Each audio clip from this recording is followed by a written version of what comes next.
আপোনাৰ নামতো হয়তো কোনোবাই সিম চলাই আছে অথচ আপুনি গমেই নাপায়। তেওঁৰ কোনো অনৈতিক কামৰ কাৰণে আপুনি ফচিব লগা হ'ব পাৰে। আৰু আপোনাৰ নামতো কোনো সিম আছে নেকি এইটো চাবলৈ হ'লে আপুনি প্ৰথমে গুগল ক্ৰমত যাব। আপুনি গুগলত টাইপ কৰিব টেপকপ বুলি, টাইপ কৰি সাৰ্চ কৰিব। প্ৰথমে যেটো লিংক দেখা পাই আছে তাতে ক্লিক কৰি দিব।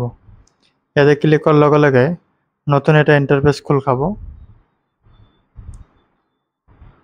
অকমান স্ক্ৰল ডাউন কৰি দিব। ইয়াত দেখা পাই আছে 10 ডিজিট মোবাইল নাম্বাৰ। আপোনাৰ মোবাইল নাম্বাৰটো ইয়াত বহাই দিব, শুদ্ধকৈ বহাই দিব। মোবাইল নাম্বাৰ বহাই দিয়াৰ পিছত ইয়াত ক্যাপচা কোডটো বহাই দিব।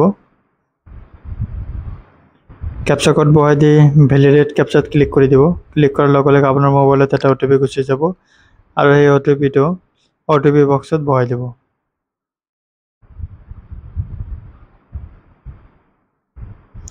বহাই দি লগইন কৰি দিব।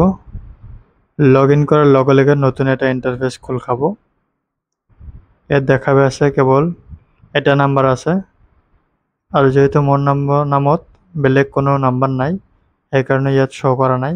যদি আপোনাৰ নামত ইয়াত বেলেগ নাম্বাৰ শো কৰিছে তেনেহলে লেফট সাইডে যেটো টিক বক্স দেখা পাই আছে মই দেখাই দি আছো।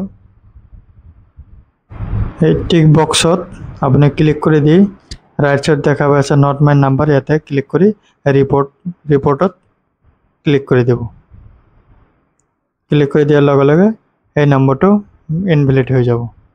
ভিডিওটি ভাল লাগিলে এটা লাইক কৰি দিব আৰু শেয়াৰ কৰি দিব।